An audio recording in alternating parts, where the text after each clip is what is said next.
Muy buenas noches con todos los participantes. Sean todos bienvenidos, tanto nacionales como internacionales. Le damos la bienvenida al curso Introducción a la Administración y Gestión Pública, segunda clase. Nuestro ponente de hoy es el licenciado Milton Alca Gutiérrez, especialista social comunitario en el Programa Nacional Audora del Ministerio de la Mujer y Poblaciones Vulnerables, Unidad de Articulación de Lima Metropolitana.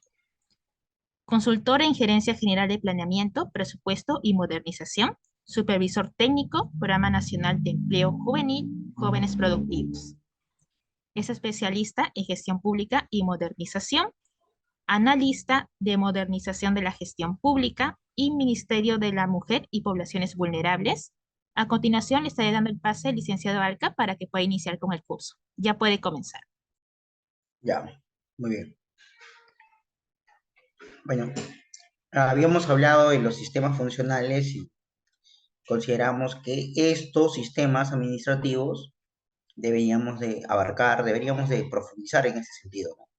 Vamos a ir, por ejemplo, con el primer sistema, que para nosotros nos parece, digamos, eh, donde podríamos comenzar a desarrollar eh, la gestión. ¿Desde dónde debemos de comenzar?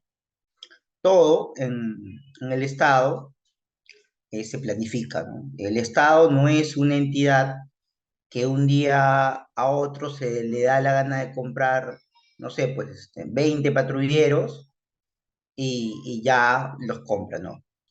En el Estado todo se planifica para el tema presupuestal un año antes y para el tema de planeamiento a corto plazo, que es lo que vamos a encontrar en el POI, en el Plan Operativo Institucional, también un año antes. Sin embargo, hay un POI multianual, ¿no? Que tiene un espacio más prolongado.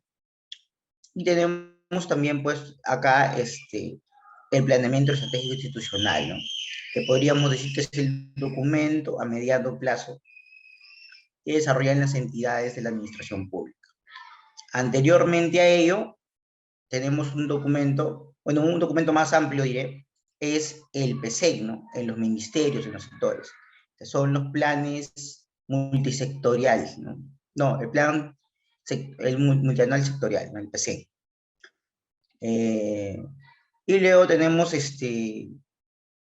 digamos, en marco de estos planes, el Estado se desarrolla un sector. Pero nosotros, un sector que es un ministerio, no lo es todo en el planeamiento estratégico, ¿no? En los municipios vamos a tener los POI y los PEI, vamos a tenerlo, pero también vamos a tener los planes de desarrollo concertado local. Y los planes de desarrollo concertado local, justamente es el planeamiento estratégico, es los objetivos estratégicos locales que quiere desarrollar la municipalidad en su distrito o provincia. Tenemos también, por ejemplo, que dentro de todos estos documentos que hablamos de planeamiento, se engloba un plan más grande, que es el Plan Estratégico de Desarrollo Nacional. El año pasado se aprobó el Plan Estratégico de Desarrollo Nacional 2030, o sea, al 2030. El Perú ya ha planificado el desarrollo de sus actividades hasta el 2030. O sea, no vamos a pensar que el Perú, digamos, no tiene actividades ya, bueno, objetivos estratégicos que desarrollar para que el Perú pueda, digamos, desarrollarse, salir o luchar contra la pobreza, salir de las brechas que todavía tiene pendientes. Entonces, tenemos este plan estratégico de desarrollo nacional, que la verdad abarca casi todos los aspectos en los cuales se desarrollan las políticas de Estado, ¿no? Y las políticas de Estado, como ya los habíamos explicado, se desarrollan en el Foro del Acuerdo Nacional. El Foro del Acuerdo Nacional, ¿se acuerdan? Les expliqué que era el ente donde se reunía el Ejecutivo, que era el presidente, los partidos políticos que tenían presencia en el Congreso y la sociedad civil, ¿no? Y les había hablado de la sociedad civil, como por ejemplo la está la Iglesia Evangélica en algunos aspectos, está, por ejemplo, la Conferencia Episcopal Peruana, que son los entes católicos, o sea, son los entes religiosos, ojo. Tenemos también, por ejemplo, a la Confederación General de Trabajadores del Perú, la CGTP, la Sociedad Nacional de Industria, es decir, las entidades más representativas de la sociedad civil están presentes en el Foro del Acuerdo Nacional. Entonces, ahí están presentes. El Foro del Acuerdo Nacional desarrolla las políticas de Estado y estas políticas de Estado se van a planificar su implementación, su ejecución en el Plan de Desarrollo Nacional, de manera general. ¿Y dónde aterriza? Aterrizan en cada sector, en los sectores como por ejemplo el Ministerio de Educación, el Ministerio de la Mujer, el Ministerio de Desarrollo e Inclusión Social, que van a desarrollar sobre todo cómo se puede aminorar las brechas que el Perú todavía tiene pendientes, ¿no? En esos sectores, en esos aspectos, en esas políticas de Estado. Y luego, definitivamente, también van a estar aquellas, de una manera, digamos, más general, menos participación, las políticas de gobierno, ¿no? Porque el gobierno que lo aprueba siempre va a poner de todas maneras alguno de su cosecha, algo de su cosecha, o sea, algo de lo que ellos consideran necesario para sacar al Perú de, digamos, todavía de la situación económica y la situación de desarrollo, sobre todo, que se encuentra, ¿no? Entonces, y esto va a desarrollar en los documentos que ya les dije, ¿no?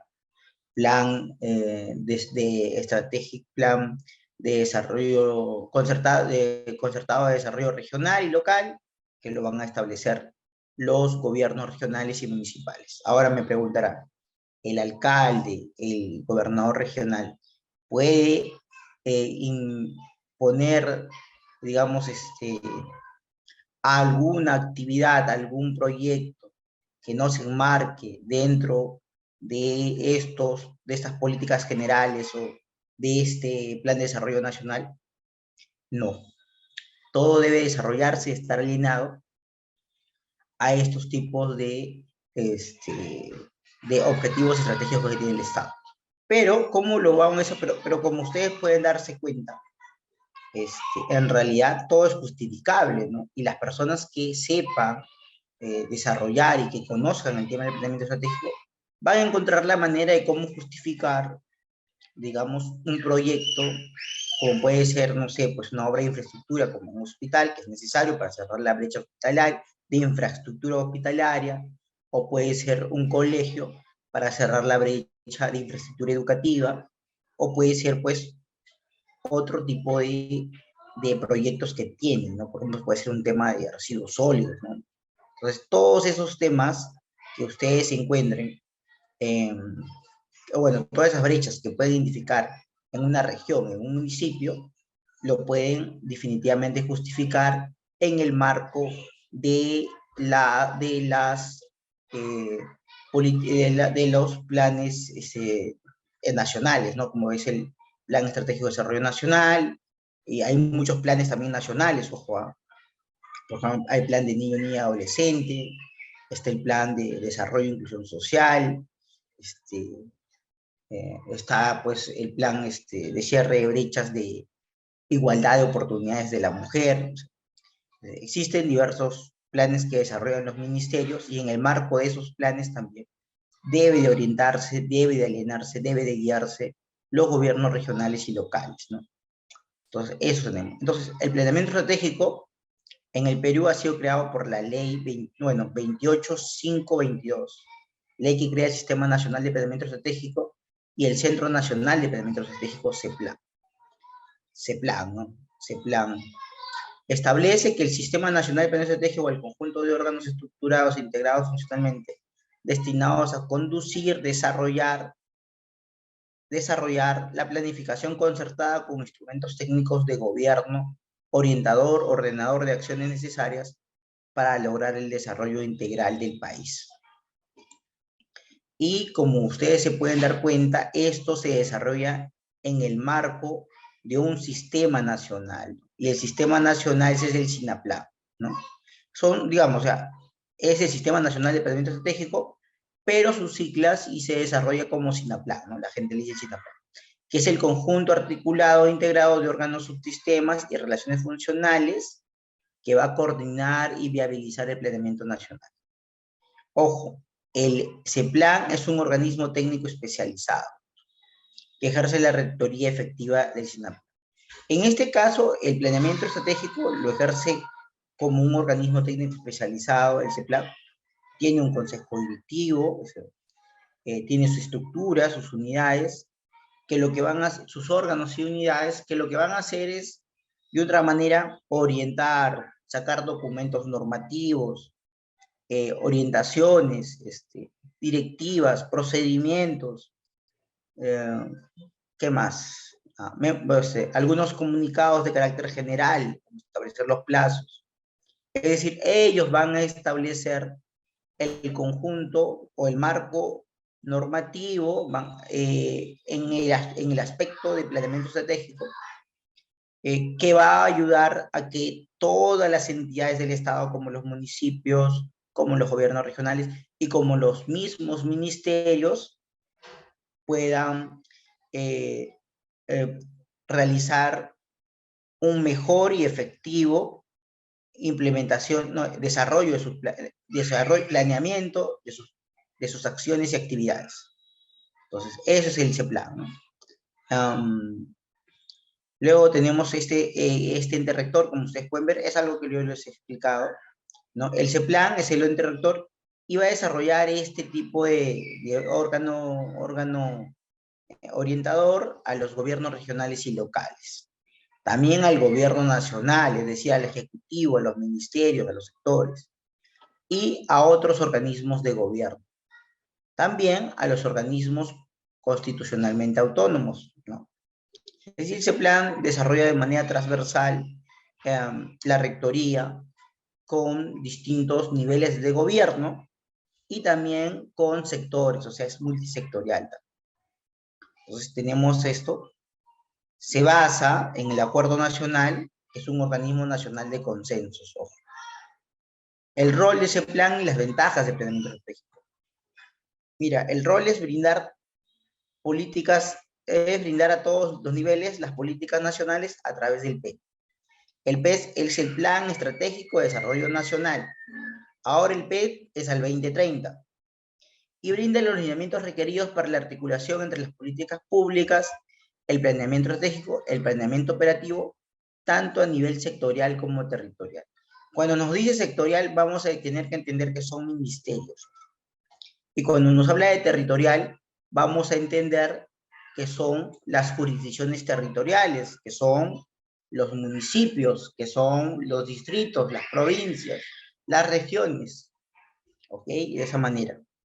Ventajas de planeamiento estratégico. Permite al Estado actuar como un todo coherente y articulado hacia el logro de objetivos estratégicos nacionales. Es decir, que cuando un municipio desarrolla una actividad y se ha enmarcado, se ha alineado a una política nacional, a una política de un ministerio, ¿no? Estamos haciendo que el Estado, ese pequeño ente descentralizado del Estado, que es el municipio local, que puede ser un distrito, desarrolla, digamos, una actividad que ya está enmarcada, que ya ha sido planificado por el Estado peruano y por eso se le otorga presupuesto. Entonces, de esa manera, el Estado actúa como si fuera uno solo, ¿no? De esa manera. Y luego permite al Estado actuar como un todo coherente. Bueno, luego facilita la búsqueda de consensos de los actores claves de modo que se apropien de las decisiones estratégicas del sector público. ¿Y por qué dice que facilita los consensos? Porque justamente acá se le da participación a la ciudadanía. Ojo. Y, por ejemplo, en los planes de desarrollo concertado, local o regional, siempre se invita a otras organizaciones de la sociedad civil. Como por ejemplo puede ser pues un club deportivo, como puede ser por ejemplo a la PAFA, a la Asociación de Padres de Familia, de los colegios que están ahí cercanos, como puede ser, por ejemplo, a un sindicato que de repente tiene de los trabajadores, por ejemplo, en el municipio, o puede ser un sindicato, pues, que está presente en ese distrito, ¿no? Que está trabajando, como por ejemplo una fábrica, etc. Es aquellos que tienen, digamos, cierta capacidad de participación en las actividades del municipio, sí, del municipio, del distrito, de la provincia. ¿Ya? Fomenta la articulación vertical. Cuando nos va a hablar de articulación vertical, debemos de entender que es esa articulación intergubernamental, entre los niveles de gobierno, como es el gobierno nacional, el gobierno regional y el gobierno local. Como ustedes pueden darse cuenta, en el gobierno, ¿por qué es vertical? Porque es así, pues. Porque acá está el gobierno nacional, gobierno regional y gobierno local. Es decir, hay una relación vertical. Y cuando nos habla de una relación horizontal o horizontales de esta manera, vamos a entender que son entre entidades que tienen el mismo nivel, el mismo nivel. Ministerio de la Mujer, Ministerio de Educación, Ministerio de Inclusión Social. Gobierno regional de Ica, gobierno regional de Piura, gobierno regional de Lima, por ejemplo, Lima provincia. Entonces, de esa manera entendemos que hay un mismo nivel y es multisectorial. Bueno, es multisectorial, ¿no? Entonces, bueno, es horizontal, entonces, es un mismo nivel de gobierno, ¿ya? Y luego, entre sectores y gobiernos regionales y locales. Promueve la eficiencia, la eficacia y la cultura de la evaluación de la gestión pública. ¿Y por qué dice la cultura de la evaluación? Y eso es importante tocarlo hoy día, porque, por ejemplo, hoy en día se hacen evaluaciones del POI, del PEI, pero también se hacen evaluaciones de las políticas de Estado. Se hacen evaluaciones y seguimiento a, a las políticas de gobierno. Y aunque ustedes no lo crean, eso no existía antes. No existía ese tipo de seguimiento y evaluación. No existía esa evaluación. Los gobiernos llegaban, ejecutaban 5 años, nadie los evaluaba. Nadie sabía cuánto de brecha y la pobreza habían desarrollado. Claro, había encuestas que sacaba el INEGI y que un gobierno lo hacía y venía el otro gobierno y hacía su propia encuesta y de esa manera pues decían, bueno, hemos bajado tanto la pobreza o hemos desarrollado tanto, ¿no? Habían formas que los gobiernos hacían de una manera, digamos, para mejorar los indicadores de su gestión, ¿no? Por ejemplo, el gobierno de Alan García desconoció la encuesta que hizo el gobierno de Alejandro Toledo, ¿no? Y de otra manera, cuando terminaron su gobierno, se suponía que tuvieron mejores indicadores en, por ejemplo, la lucha contra la pobreza, en, por ejemplo, indicadores de empleabilidad, ¿no? Entonces, ese tipo de la cultura de evaluación ahora se tiene, es muy importante, se desarrolla, y en la misma gestión pública también se desarrolla el tema de la evaluación, no solamente con el planeamiento, sino también con otros sistemas administrativos que luego lo vamos a explicar. Luego, entonces, seguimos. Las fases del planeamiento estratégico. Primero tenemos la planificación prospectiva, ¿no? ¿Y qué es la planificación prospectiva, no? Acá, en la planificación prospectiva, vamos a identificar las brechas, es decir, la situación actual, ¿no? ¿Qué es la situación actual? ¿Cómo encontramos, por ejemplo, el municipio? ¿Con qué tipo de indicadores? ¿Dónde podemos encontrar esos indicadores? Lo podemos encontrar, pues, en las encuestas que tiene el INEGI, ¿no? Aunque no crean, el INEGI tiene una información muy valiosa, enorme, y está incluso segmentado y estratificado por cada municipio local. Solo es cuestión de saber buscar, de saber analizar también las cifras. Y vamos a entender tendencias. A partir de que entendemos la identificación de esa botella de tendencias, Por ejemplo, la tendencia que ha seguido el 2010 y el 2015 es que la pobreza aumentó. Estaba en 20, ahora está en 25, en mi distrito, por ejemplo. ¿Ya? Entonces, y luego, en el 2020, está pues en 28. ¿Qué pasó? Bueno, acá tenemos que encontrar las causas, ¿no? De repente las causas es que cerró una fábrica, cerró un centro comercial. Entonces, de esa manera vamos a identificar cuáles son las tendencias, ¿no? Entonces, si es de la tendencia, yo tendría como alcalde que llamar justamente a los empresarios y darle más facilidades y comprometerme, por ejemplo, a que pongan de repente una industria, no sé. El municipio solicita pues que se le dé, digamos, no se le cobre el impuesto predial, no sé, pues, por 5 años, ¿no? O buscándole mecanismos y formas que alguna empresa quiera estar en ese territorio, ¿no? O en su defecto, pues, tengo un distrito turístico y desarrollo, pues, infraestructura turística para justamente hacer que la economía en mi distrito se mueva, ¿no? Entonces, esa es la parte de los escenarios, que yo voy a empezar a construir. Es decir, a partir de la identificación de brechas, a partir de que he visto las tendencias que tiene mi distrito, yo voy a plantear escenarios de acá a 4 años, de acá a 8 años, para ver qué es lo que yo quiero, ¿no? Es decir, qué es lo que yo voy a hacer en 4 años y qué es cómo voy a ver el, digamos, el distrito.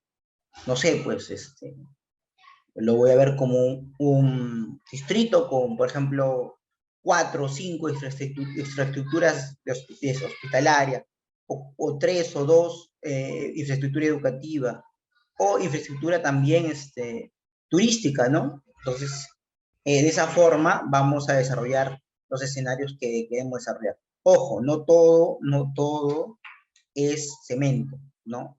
Porque el escenario que nosotros podemos tener es que justamente vamos a mejorar, por ejemplo, no, claro, vamos a minorar las tasas de analfabetismo, ¿no? Puede ser que tengamos analfabetos, entonces podemos empezar a hacer, por ejemplo, un voluntariado y a partir de ese voluntariado empezar a enseñar a las personas adultas, que sobre todo son muy adultas, a leer, ¿no? O podemos hacer, por ejemplo, este, eh, podemos hacer, por ejemplo, un concurso y maratones de comprensión lectora. Y a partir de eso hacer campeonatos y de esa manera vamos a incentivar, por ejemplo, la cultura, la lectura. Y como tal, vamos a tener un escenario, por ejemplo, donde mi municipio tenga, no sé, pues, 100 chicos que hayan ingresado a la universidad. O 3 jovencitos que sean campeones de ajedrez. Entonces, esos tipos digamos, de escenarios también yo me puedo plantear. No todo tenemos que entender es cemento, ojo. Y luego tenemos la planificación estratégica, ¿no? A partir que tenemos las brechas, las tendencias y los escenarios, vamos a empezar a hacer la planificación estratégica. Es la definición de la cadena estratégica, vamos a establecer la visión, los objetivos, los indicadores y acciones. Me preguntan, eso, profesor, ¿dónde lo vamos a tener? Es en los documentos que yo le estaba explicando. Acá vamos a tener que hacer los documentos como el plan de desarrollo concertado, y vamos a tener el PEI también, y el POI, el Plan Operativo Institucional. En estos documentos de gestión yo voy a documentar y vamos a establecer la visión del municipio, ¿no? Una visión puede ser, por ejemplo, el municipio de Ica se ve como un municipio, no, como una provincia cultural que haya desarrollado, no, turística, cultural, urbana, que desarrolle una mejor calidad de vida de sus pobladores en concordancia con una cultura de paz y, digamos, una cultura de paz, lo digo sobre todo ahora por el tema de que tenemos estos conflictos sociales, y concordancia con el desarrollo empresarial, por ejemplo, ¿no? Porque también hay un tema de agroindustria muy fuerte. Entonces, es cómo desarrollan su visión. Y los objetivos estratégicos lo van a desarrollar también, sobre todo en su PEI, ¿no? En su, en su plan de desarrollo concertado local. Y los indicadores lo vamos a encontrar en cada uno de estos documentos, porque los indicadores son, sobre todo, son valorizaciones que vamos a desarrollar para identificar si algo está yendo bien, está yendo mal, y sobre todo es cómo vamos a cuantificar si se está ejecutando, si se está implementando lo que hemos planificado, ¿no? Porque un indicador, por ejemplo, puede ser porcentaje de actividades desarrolladas, ¿no? Yo planifiqué 100, desarrollé 50, entonces solamente tengo el 50% de avance, ¿no? Eso puede ser, por ejemplo, no sé, pues a la mitad de mi gestión, de que yo lo he desarrollado. Y luego tenemos las acciones, ¿no? Las acciones las vamos a encontrar sobre todo en sus planes operativos, en su POE. Y luego tenemos la planificación operativa. Esta fase es poner en marcha la estrategia institucional, es decir, la implementación del plan. Y luego tenemos el seguimiento y evaluación. ¿Qué es el seguimiento? Esto lo hacen, por ejemplo, en el tema del POI de manera trimestral. En el tema del PEI lo desarrollan también. Y bueno, el seguimiento de evaluación no solamente es para los planes que se han desarrollado acá, sino el seguimiento de evaluación, ojo, ya se desarrolla de una manera muy general. A los planes, a la gestión pública, a las políticas públicas. Hay una cultura digamos, de seguimiento y evaluación, ya que se está, que por bien se ha tomado de forma generalizada y lo desarrollan en casi todos los entes del gobierno nacional. Y ahora también lo vemos en el gobierno regionales. Sin embargo, todavía existe algunas formas de que se debe implementar en los municipios locales, ¿no? Acá todavía falta mucho que avanzar. Y tenemos el Sistema Nacional de Presupuesto. ¿Por qué hemos citado el Sistema Nacional de Presupuesto? Porque tiene mucho que ver con el planeamiento estratégico. Yo planifico desarrollar acciones, proyectos, cerrar brechas. ¿Y cómo lo voy a hacer? Necesito esto, ¿cierto? Necesito dinero. ¿Y por qué necesito dinero? Porque el Estado, para desarrollar las acciones que ha ejecutado, lo hace a través del presupuesto público. Y el presupuesto público no se da en un día, no se da en 2 días. Para que el presupuesto público se desarrolle, se ejecute, tiene que solicitarse un año antes, ¿no? Y esto se programa todavía muchísimo más antes. Los ministerios, eh, todos los municipios, las entidades del Estado, lo que van a hacer es desarrollarlo, solicitarlo a través del Congreso, a través del MEF que presenta el Congreso como plazo máximo el 30 de agosto. Y para que se apruebe el presupuesto público, el Congreso tiene como plazo máximo el 30 de noviembre. Y ese presupuesto se va a ejecutar el próximo ejercicio fiscal. Es decir, si estamos en 2023, lo que se apruebe en noviembre se va a ejecutar en el 2024. Ojo. Bueno, comprende los principios, las normas, las técnicas, los métodos y procedimientos que regulan el proceso presupuestario y sus relaciones con las entidades del sector público en el marco de la acción financiera del Estado. ¿Por quiénes está constituido? Por la Dirección Nacional de Presupuesto Público y las dependencias de presupuesto público. Cuando nos dice las dependencias de presupuesto, vamos a encontrar pues las oficinas, las gerencias, ¿no? Dentro de la gerencia de planeamiento siempre hay una oficina de presupuesto, o puede ser una subgerencia de presupuesto, ¿no?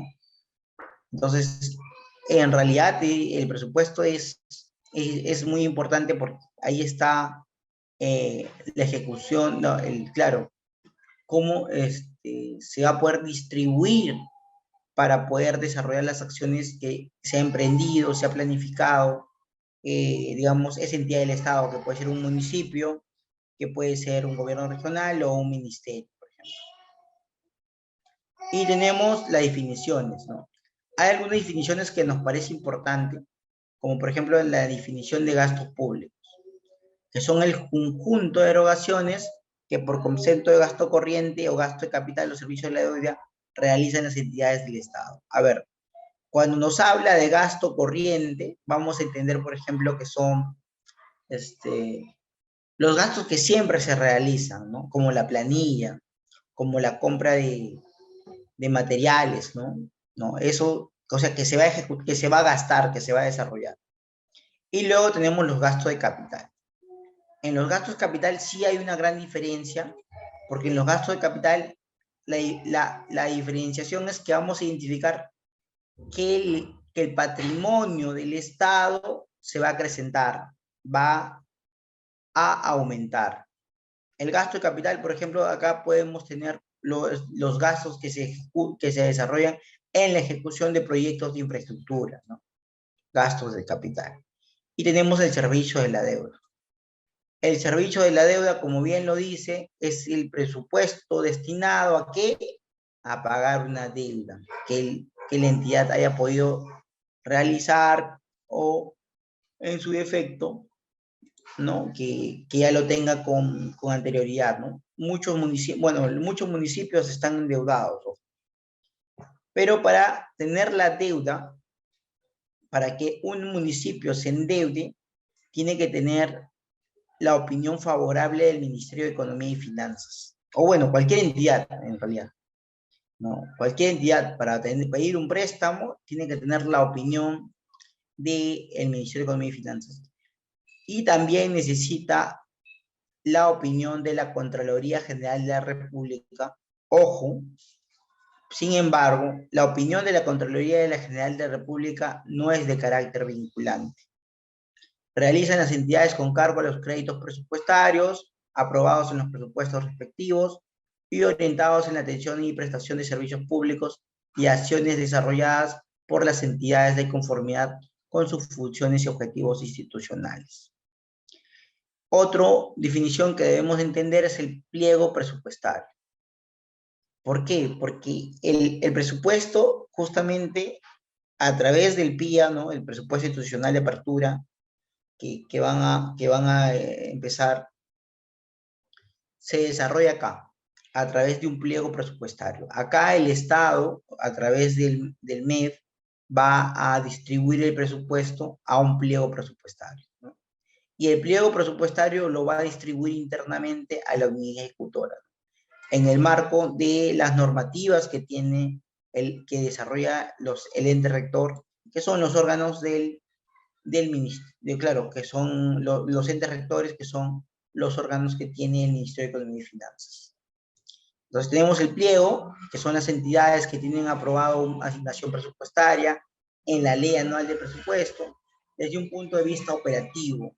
Los pliegos son un logro de objetivos institucionales trazados para cada año fiscal.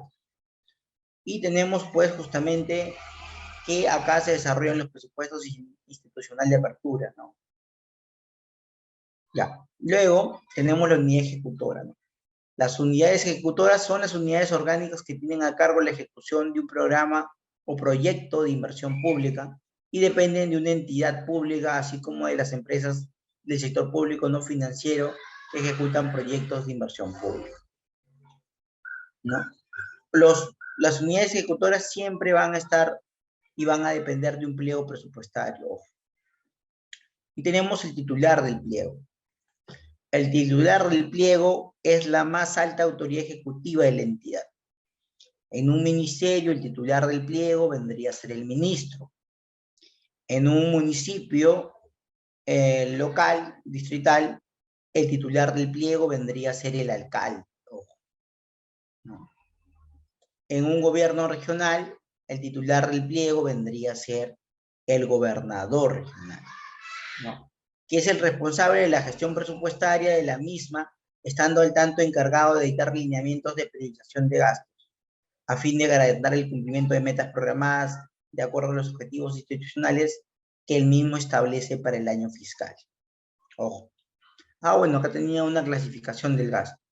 Esto ya lo hemos obligado, ¿no? Los gastos corrientes son los que van a desarrollar siempre.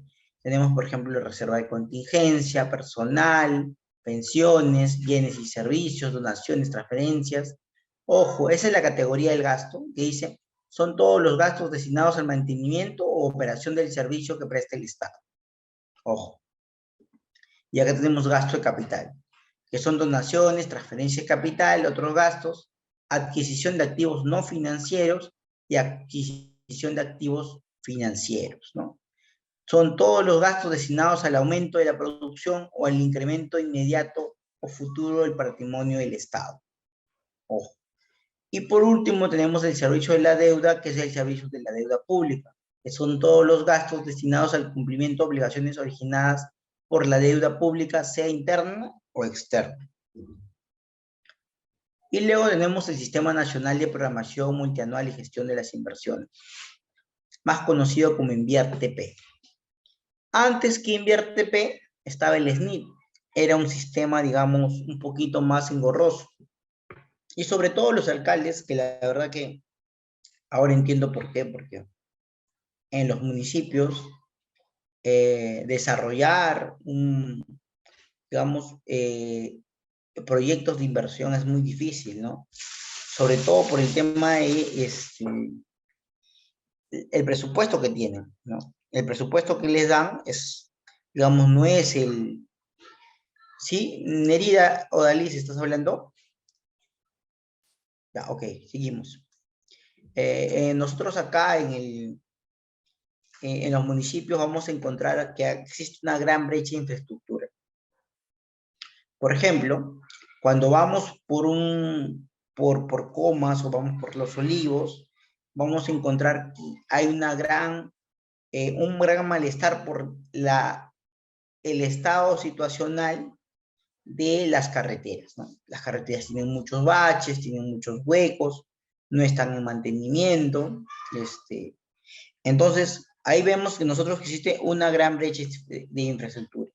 Muchos centros poblados no tienen,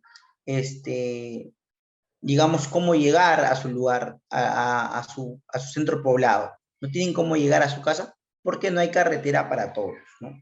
Y además Lima es muy grande.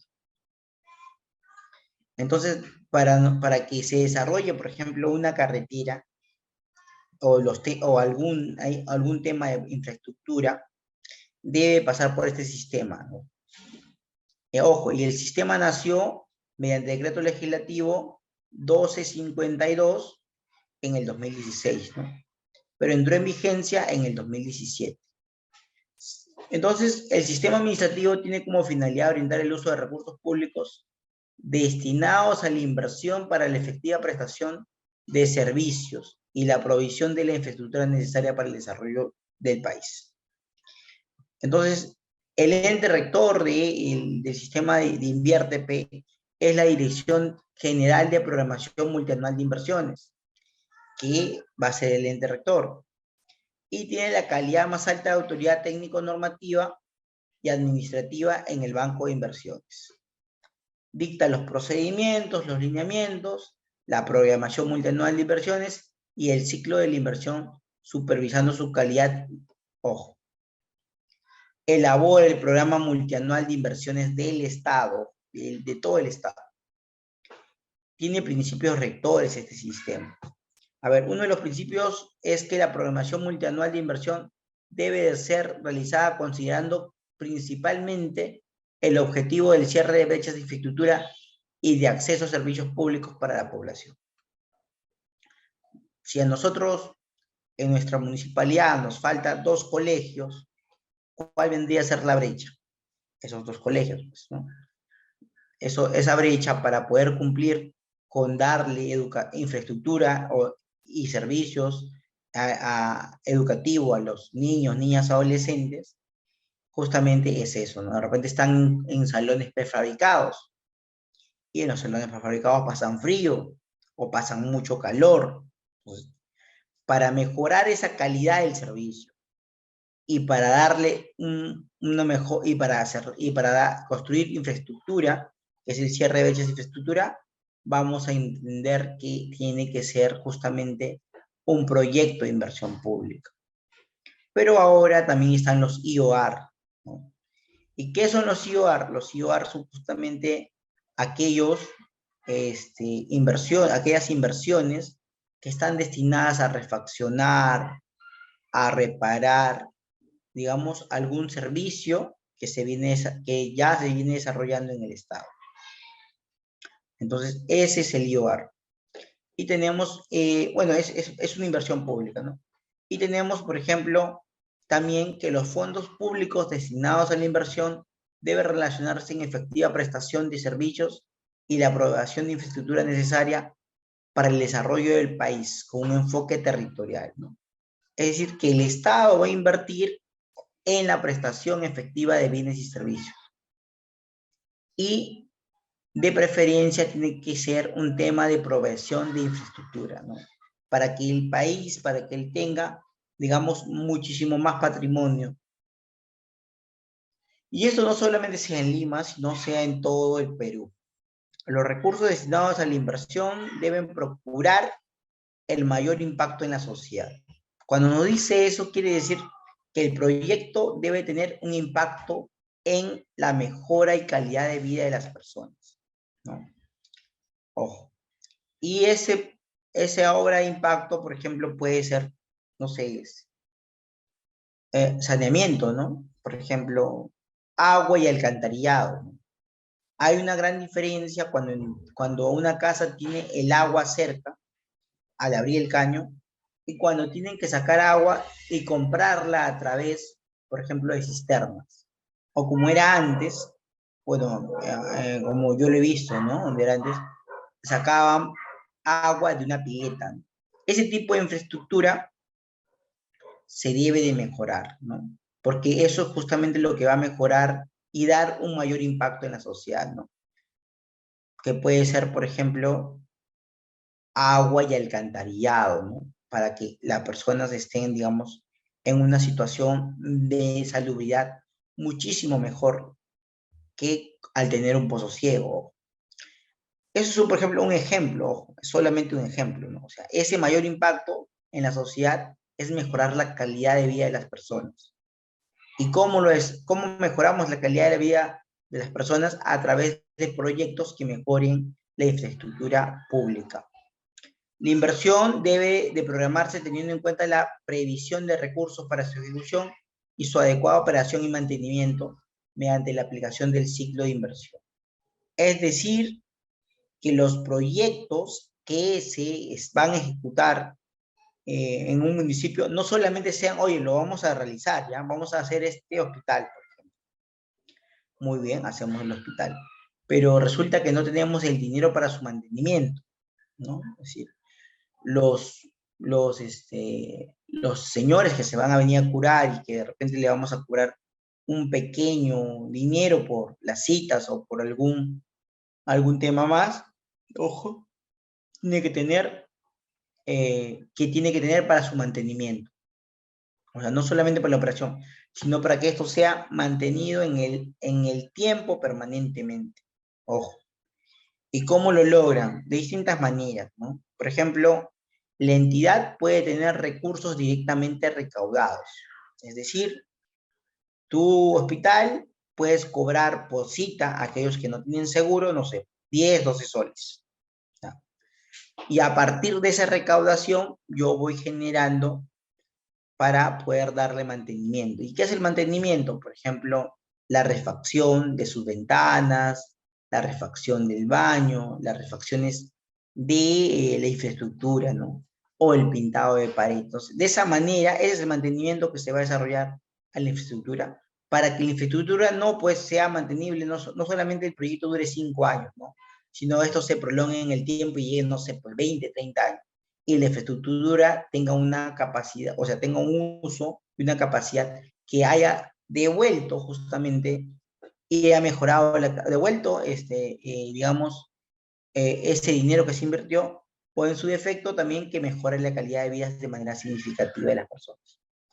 La gestión de inversión debe realizarse aplicando mecanismos que promuevan mayor transparencia y calidad a través de la competencia.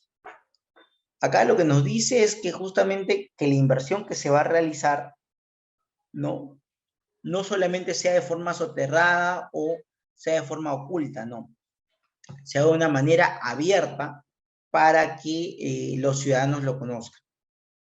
Y un claro ejemplo de esto es que en los proyectos de inversión, cuando por ejemplo ustedes ven una pista, tienen que ver un letrero grandote, ¿no? Un letrero grandote, el nombre del proyecto de inversión, no sé, pues, mejor, no, nuevas pistas para Vía El Salvador, por ejemplo, ¿no? No sé, pues se van por Chanchería, por ahí, que por ahí quieren hacer nuevas pistas. Entonces ahí ponen un cartel grandote y ponen el nombre del proyecto, cuánto se está gastando en el proyecto. De esa manera se viene, digamos, aplicando la transparencia.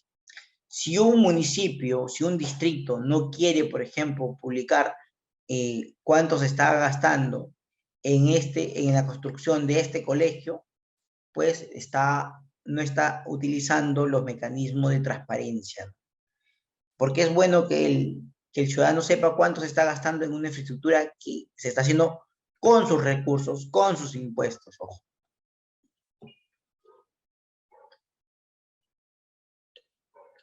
Ya.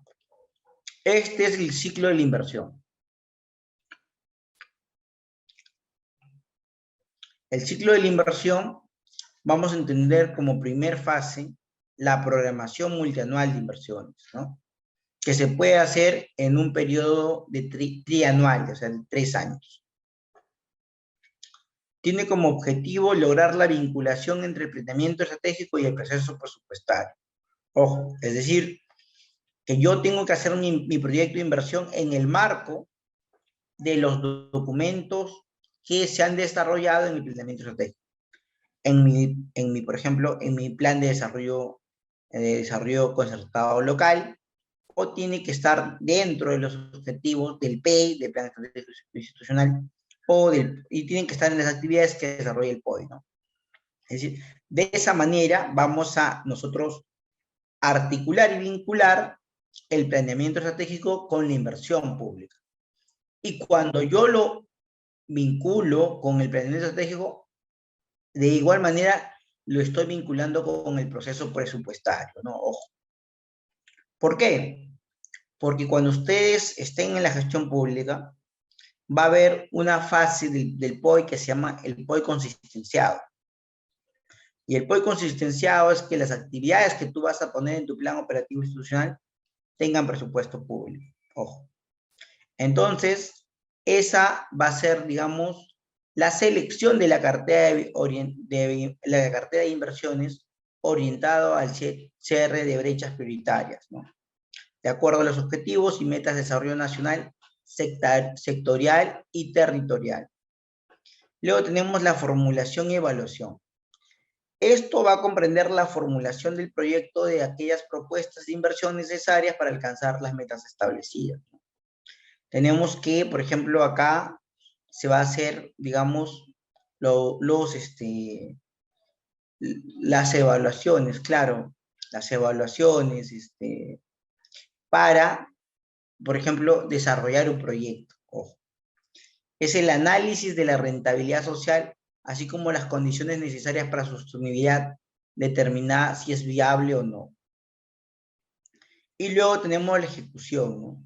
Creo que la ejecución sí se entiende, ¿no? O sea, comprende la elaboración del expediente técnico, cuando se desarrolla el expediente para desarrollar el proyecto de inversión, y a la vez la ejecución física de la inversión, ¿no? Es decir, cuando se está desarrollando, por ejemplo, la construcción del colegio. Asimismo, se desarrollan labores de seguimiento físico y financiero a través del sistema de seguimiento de inversiones. Y por último, tenemos el funcionamiento, que comprende la operación de mantenimiento de los activos generados con la ejecución de la inversión y la provisión de servicios implementados con dicha inversión. Ojo. Bueno, hemos pasado el ciclo de inversión, que es Invierte P, y vamos a hablar del sistema administrativo de recursos humanos. Esto yo les había explicado un poco la semana pasada. Les había hablado que el sistema administrativo de gestión de recursos humanos, y cuyo ente rector es Servir, que es la Autoridad Nacional de Servicio Civil, también pues establece principios, recursos, métodos, procedimientos y técnicas que se van a desarrollar en el sector público para la gestión de recursos humanos.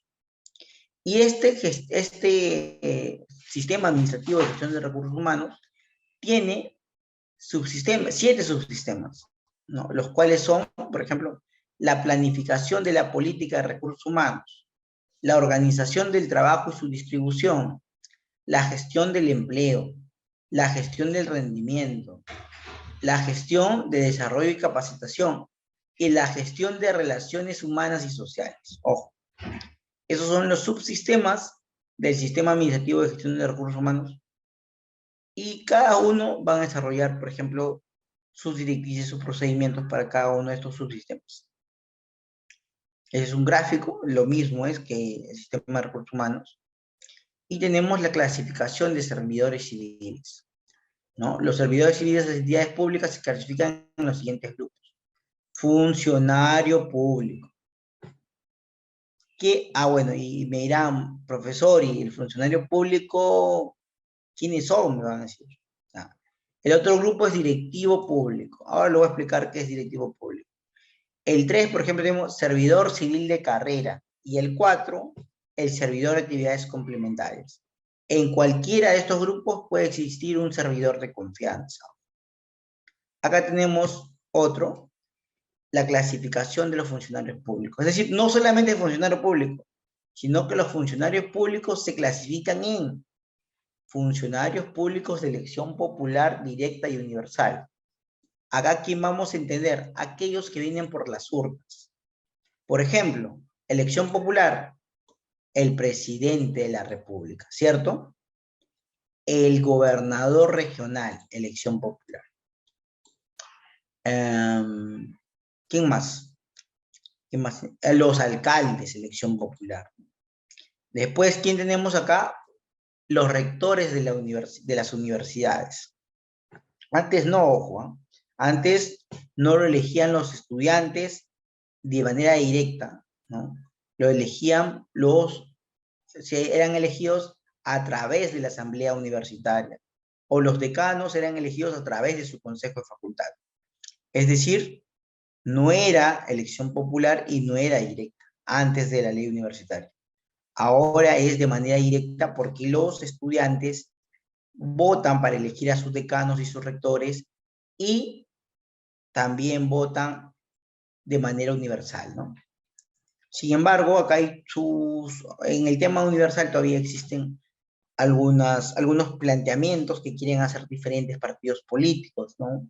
Algunos plantean, por ejemplo, acá el voto facultativo, o sea, es decir, que no todos los ciudadanos voten de manera obligatoria, ¿no? Sino que si no quieren votar, no se les cobre una multa, y si en su defecto quieren votar, por ejemplo, que lo hagan, ¿no? Y de esa manera es, digamos, el voto voluntario. Muchos partidos están planteando eso, ojo. En la B tenemos funcionarios públicos de designación y remoción regulados. Ojo. Acá, ¿quién vamos a encontrar, por ejemplo? Acá encontramos, por ejemplo, al Contralor General de la República. Porque no es puesto de manera, digamos, que yo soy presidente, te elijo a ti, listo, ¿no? No, acá la designación y la remoción son regulados. Es decir, tiene que pasar por un proceso, tiene que llevarse un proceso para elegir digamos, a este contralor. Y uno de esos es, por ejemplo, que tiene que cumplir requisitos. Por ejemplo, para ser contralor de la República tienes que ser mayor a 40 años, ¿no? Tienes que tener una idoneidad. Incluso ahora piden, ya no tienen de una manera, sobre todo mediática, que no tenga pues procesos judiciales, no tenga procesos judiciales por delitos de corrupción, que no tenga sentencias que hayan sido desarrolladas, ¿no?, en temas de corrupción u otros temas éticos y morales que son necesarios. Y luego tenemos funcionarios públicos de libre designación y remoción. Es decir, que yo, otro funcionario, elijo de manera libre quién va a ser, por ejemplo, mi ministro. Acá en los funcionarios públicos de libre designación y remoción podemos encontrar a los ministros, a los empleados de confianza, ¿no? Y luego tenemos, pues, los directivos públicos. Los directivos públicos son los que desarrollan de manera relativa funciones de organización, dirección y toma de decisiones de un órgano, unidad orgánica, programa o proyecto especial. Ojo. Y tenemos a los... Bueno, entonces me dirán, ¿y cómo yo diferencio un servidor público por ejemplo, de un funcionario? Que un funcionario también desarrolla, pues, acciones digamos, de diseñar, aprobar políticas, de toma de decisiones, ¿no? O sea, por ejemplo, de toma de decisiones. Pero acá ustedes ven, hay una diferencia. Por ejemplo, los funcionarios aprueban políticas, ojo, o normas de carácter general. Luego, en el ámbito de sus competencias, claro. Y tienen también actos de dirección y gestión interna. Ojo, tienen actos de dirección y gestión interna. Y acá en el directivo superior también encontramos que tienen tomas de decisiones y tienen actos de dirección. ¿Ves? Dirección. ¿Cuál es la diferencia? Es que los directivos públicos están dentro de la carrera del servicio civil. Es decir, es el máximo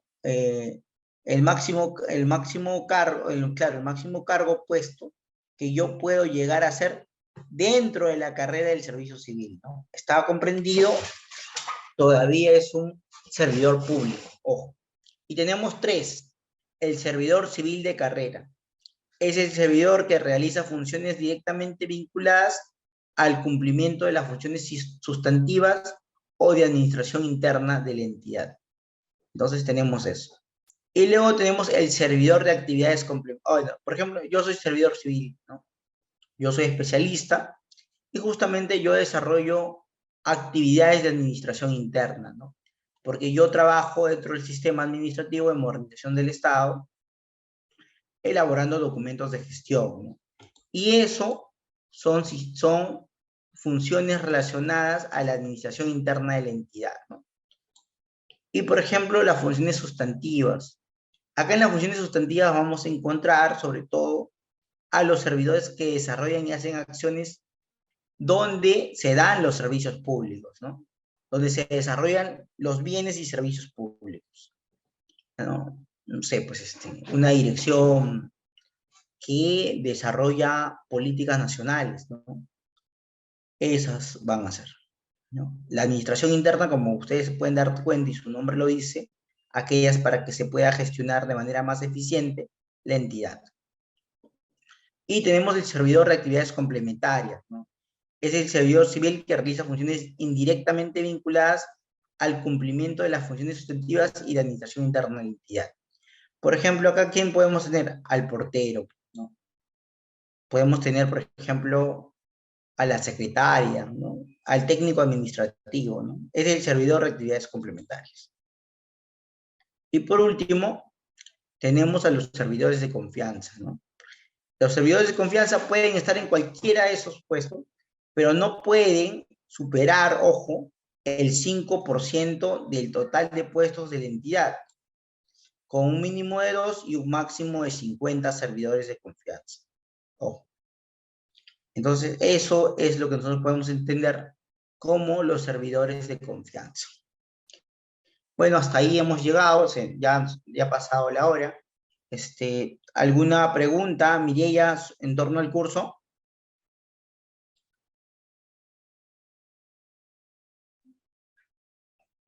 Correcto, amigos participantes. Muchas gracias al licenciado Alca por la capacitación. Mientras esperamos a que los participantes puedan dejar sus consultas en estos momentos, Les volvemos a recordar que sus certificados ya fueron enviados a sus correos electrónicos. Pueden revisar la bandeja de spam o correos no deseados. Si tienen algún inconveniente en no ubicarlos, pueden comunicarse vía WhatsApp con su asesora para que les pueda ayudar. La primera consulta que nos dejan es, ¿cuáles serían las principales deficiencias de la administración pública en el Perú? Entiendo que me has hablado de cuáles son las principales deficiencias, Sí, ¿cierto? nos consultan eso, en la administración pública. Tiene muchos, pero uno que digamos es el tema del presupuesto, o sea, y en dos sentidos, ¿ah? Por ejemplo, tenemos donde el presupuesto no alcanza, ¿no? Algunas entidades son eficientes en la ejecución de su presupuesto y quieren hacer más porque tienen el personal capacitado para desarrollarlo. Pero tenemos otro aspecto, que las municipalidades devuelven presupuesto. Ojo. Existiendo inmensas cantidades de obras, bienes y servicios que desarrollar para dar a la población, devuelven el presupuesto. Algunos devuelven inmensas cantidades, hasta su tercera parte. ¿Qué pasó acá? No supieron ejecutar el gasto. No supieron llevar a cabo, por ejemplo, un proceso de licitación. El tema de contrataciones con el Estado, ¿no? Otro de los sistemas administrativos que son parte del Ministerio de Economía y Finanzas y se desarrolla a través de la Dirección Nacional de Abastecimiento, ¿no?